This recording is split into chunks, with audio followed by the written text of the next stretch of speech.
As always, Ted, kick us off. Who do you have as your winner of the weekend? I had to go with Major League Baseball. And I know we had a lot of college football stuff going on and NFL today, but Major League Baseball absolutely delivered with some awesome drama. We got a game 3 tonight, winner take all with the Mets and the Padres. The Cards go down to Philly, but it was cool to see Albert Pujols and Yadier Molina, their farewell together. Both those guys had some hits there in that game. Cleveland has a walk-off home run in the 15th. Now they're going to go on to face the Yankees in the ALDS. And then the comeback, Seattle comes back at Toronto, down 7 and have a 7-run comeback there in stun Toronto to move on there. So it's been awesome. Playoffs have absolutely delivered so far for Major League Baseball. Yeah, some people were wondering how the 3-game wild card series would go. Pretty good. Been pretty crazy. Been pretty good. Did you see? I watched some of that Guardians game, which, oh my gosh, it was like scoreless in the 15th or whatever it was. Have you seen their pitching stat line? Yeah, they gave up 1 run. Here it is right here. So in the 2 games, in that series, pitching staff 24 innings, 9 hits, 1 run, 29 strikeouts. Woo, that'll get it done. They are on fire, and that is series between them and the Yankees.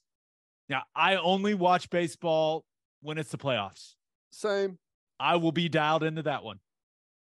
They better keep that pitching because they're about to face the gauntlet of bats there with the Yankees. So that'll be fun. That'll be a nice little drama there in the ALDS. This is where we're at, man. This is where OU football's driven us to baseball. Baseball. What is happening, bro? Oh, this is awful. All right, who do you have as your loser of the weekend? I had to go with Draymond Green. Oh my gosh. Now, this whole situation, it's been crazy, heard about what went down, and then the video leaks. And to anyone that doesn't know, Draymond Green, Jordan Poole, just at a practice, get into it. Draymond Green, you could see him which the video leaked, and I don't know who leaked it or what, but they probably got paid a ton of money by TMZ. I would guess. I would assume some low-level video person leaked that, and they have zero regrets because Draymond Green is probably a huge asshole to them. No doubt. Or they may be like Jordan Poole. Maybe both. Probably both. Yeah. Probably both. But it's out. Draymond Green, you could see him talking nonstop, and I don't know what the history there of that is. And he goes over, gets in his face. Jordan Poole pushes him, and then he delivers an all-out overhand right and connects. But, I'm kind of torn on this, which I hate Draymond Green. There's some things about him that I respect, but there's more hate than there is respect. But this is interesting to me because this is not a unique situation. Stuff like this happens a lot. Not a lot, but it happens. And the video getting out is going to get everyone all kind of up in arms about it and how horrible it is. But I mean, this is kind of a fairly routine type of thing between teammates at times. Fights in practice is routine. A guy knocking another guy unconscious because he barely shoved him, I wouldn't say is exactly routine. Especially a guy that you're a lot bigger than. Yeah. And that's Draymond Green's whole aura. Now, he's one of the better defensive players, whether people want to acknowledge it or not. He's one of the best defenders we've seen in the NBA in a long, long time. And that's why he's going to be in the Hall of Fame. But his whole thing is yes, he holds his teammates accountable and he's extremely demanding. It looks like he's awful to play with, but it's it was always like him protecting his guys. Like that was his role, right? And now people see him differently, I think. It looks exactly like we all would expect him to be, right? And like he claims that the video is like shown the way that it's shown to make it look worse than it was. I saw that quote and I was like, dude, the guy kind of shoved you. He's way smaller than you. And you unloaded as hard as you could and knocked him unconscious. Which, I mean, and he's pushing you because you got up and like, it's not like he went to you, like you both went at each other and he pushed you, like signaling, all right, here we go. Well, you walked all the way down to him and got in his face, and he's pushing you to say, you know, get out of my face, get away from me. Like 100% instigated and brought on by Draymond Green. Now, physically, I don't know what the verbiage was going on between the two guys and what that history is there, but just from watching that clip, it's apparent to anyone that the entire thing is caused by Draymond Green. Yeah, and you see where he is stepped away from the team. Yeah.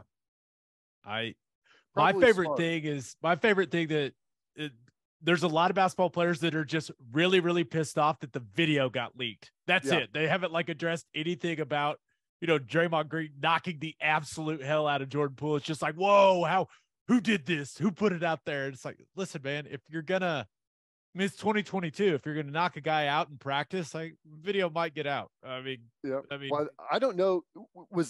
Could you tell if that was practice video or was that surveillance of the court? It kind of looked like practice video to me. Yeah. Just from the angle and like the quality. I don't know, but it was not a good look for Draymond Green. Now I will say it's an impressive punch. Yeah. I think, you know, you and I, we both have a certain opinion of basketball fights.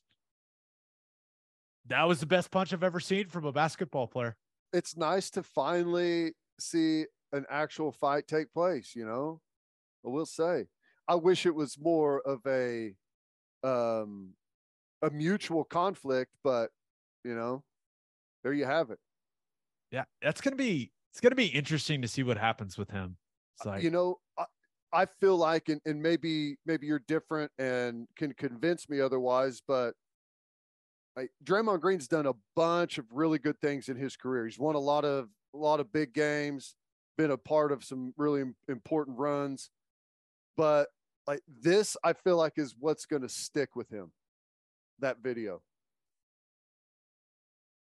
I think he'll always be remembered for being, you know, the anchor of those defenses of all those championship teams. But yeah, I don't think there's any doubt that it will change the perception that a lot of Warriors fans has of him. Like, I'm not sure how much it changes the perception of, you know, other NBA fans. You know what I mean? Well, it validates all the hate that he's ever gotten. You know, and there's always been the pushback from Golden State fans that it's rooted in the right place. And, you know, he's a team guy and he's always there for his teammates and he just wants to win. But now it's like, you can't, whether that's been the truth or not all this time, like you're not going to be able to convince anyone of it ever again. No. And I loved it. It was Chris Haynes who was kind of doing most of the reporting on it before the video came out. It was like Jordan Poole. There was this build up. He deserved it almost is kind of how it felt. And then we all saw the video and we were like, no. That is, and I guess there's been a history between those two, like verbally in practice and stuff. Michigan State, man. Yeah. I don't know, but I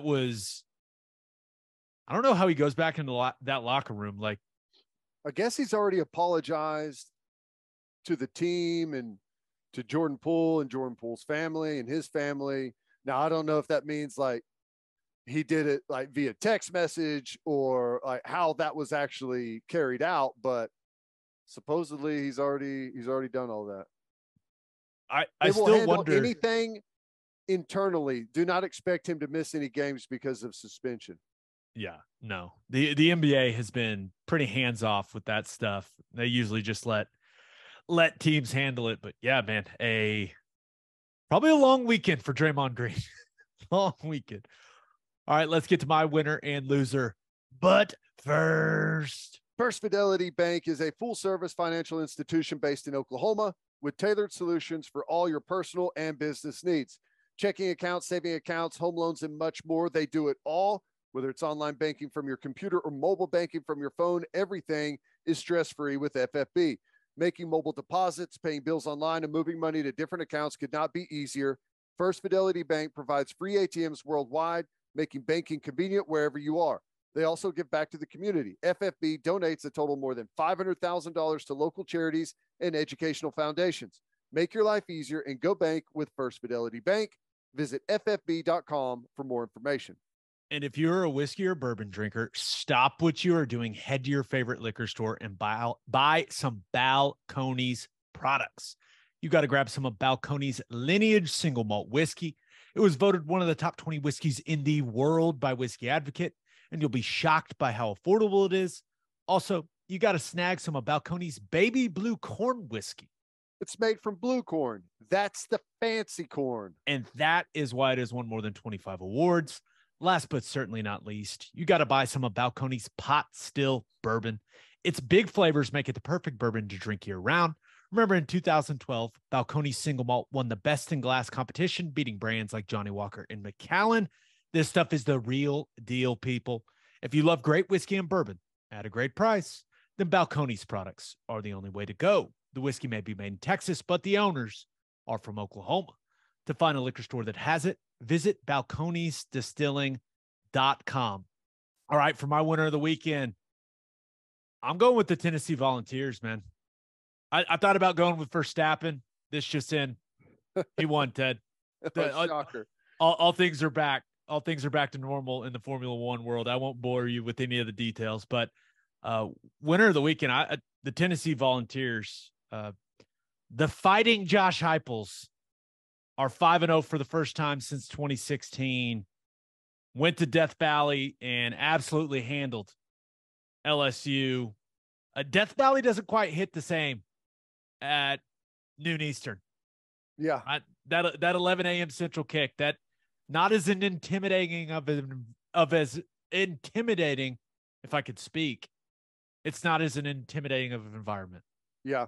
It's not. If you can happen to play on the road in a early kick against LSU, you've won the lottery.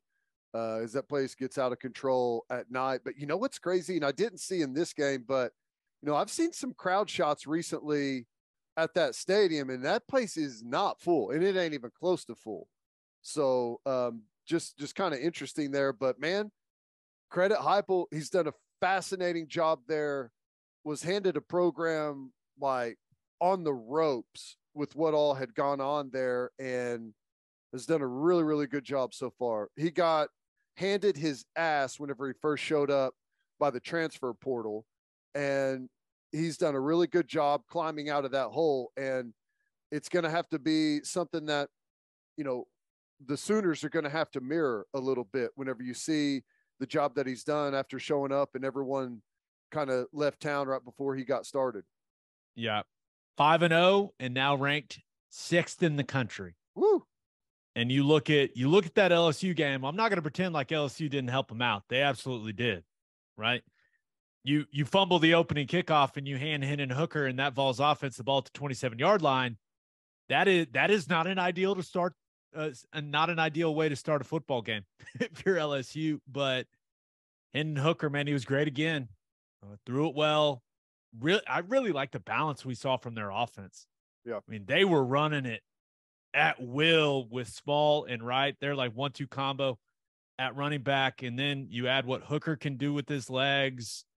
Some of the big plays from their wide receivers. They didn't have Cedric Tillman, and it'll be interesting to see when their best wideout comes back. But Jalen Hyatt, how about Brew McCoy, man? Hype's got Brew McCoy like he is resurrected. Brew McCoy, 140 yards receiving for that dude. Everyone, well, I'd say everyone, I guess just me, but I feel like this is common. forgot about where he was and like what he was doing, had that weird start to the beginning of his college career, and he's found a home there. It feels like he's happy and comfortable, and Josh Heupel's made him a part of that offense, and he's thriving. Yeah, and got to give that Tennessee defense some credit too. Now, Jaden Daniels, that LSU offense, they moved the ball, but Tennessee was really good against the run and made plays when they had to make them. When LSU went forward on fourth down, LSU 0 for 3 on fourth downs, and they were all really important plays in that game. The only negative for Tennessee from that performance against LSU, those gray jerseys are nasty. Ugh. Those are gross.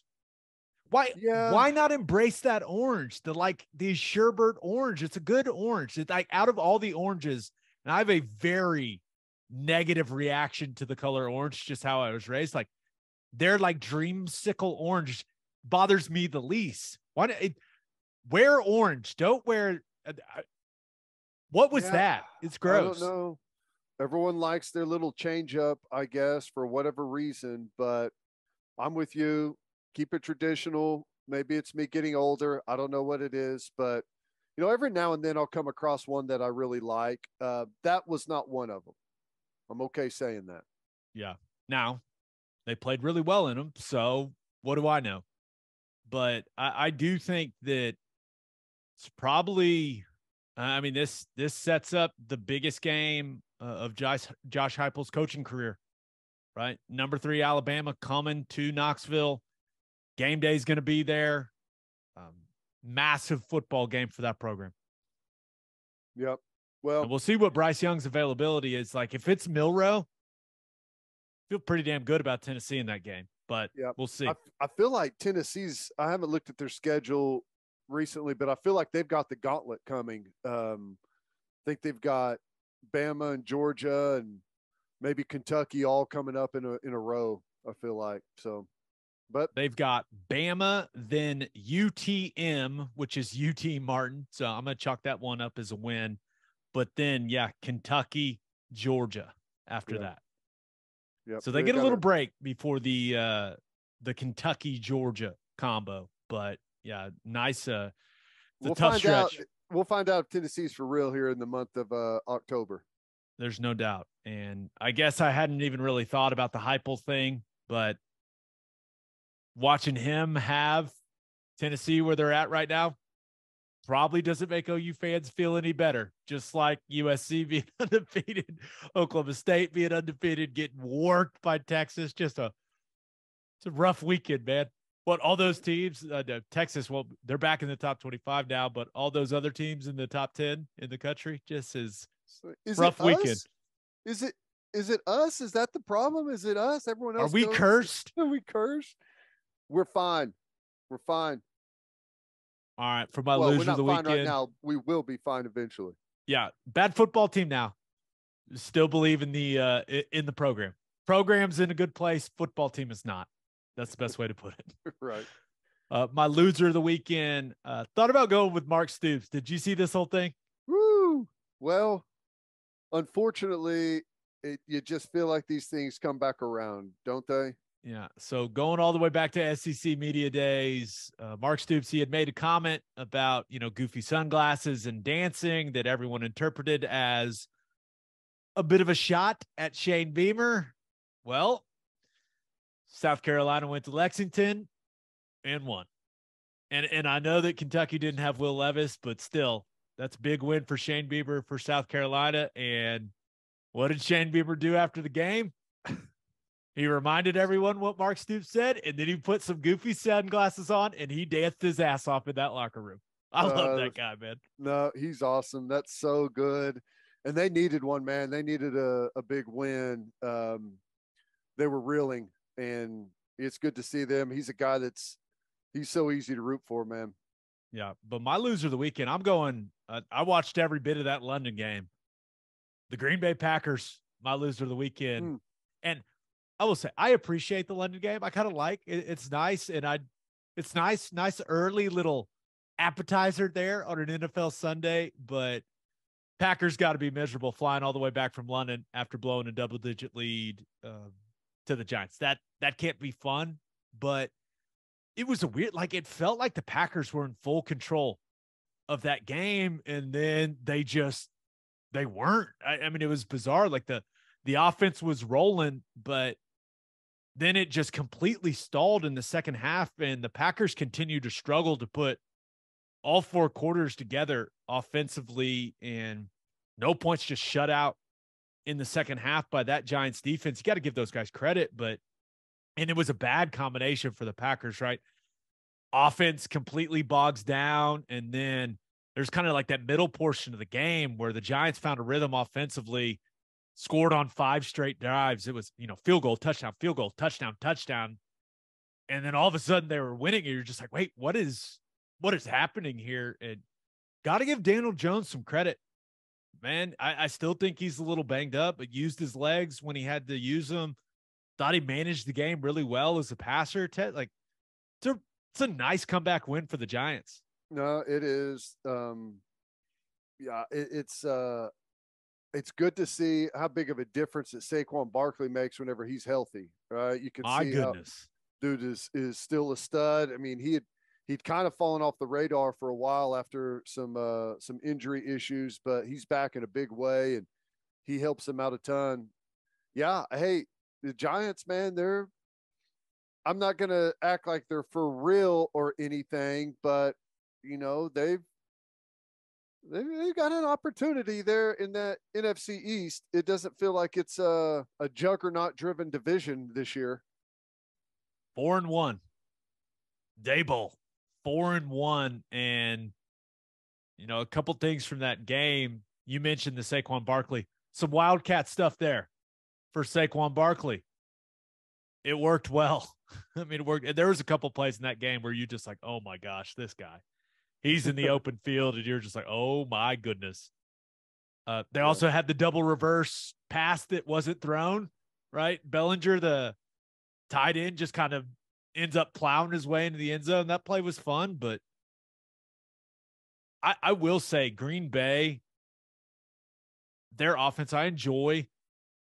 Aaron Rodgers, his ability to just get the ball out of his hand quickly and just like flick it all the way to the sideline on like some bubble or quick screen is just it's like mesmerizing to watch. Yeah, he's still incredible, and he's getting up there in age, and he still makes some of the most unbelievable plays, and he makes them a lot of times. He makes it look totally ordinary, which is what's his specialty. The only thing I'm not sure what he's doing with his hair. You know what I mean? Like I'm kind of torn on it. I want to let the man live his life, but I don't know. I don't know how I feel about it. He has somehow pulled off, like, he's the rare multi-millionaire that if you didn't know who he was, you could mistake him for a homeless guy. That's not easy to do. It's true. I bet you he would change his hair if they'd play some better offense. Play full 4 quarters of offense. That I think we talked about it. I think was it last year, whenever there was that guy in the crowd that looked just exactly like him at the Green Bay game. Yeah.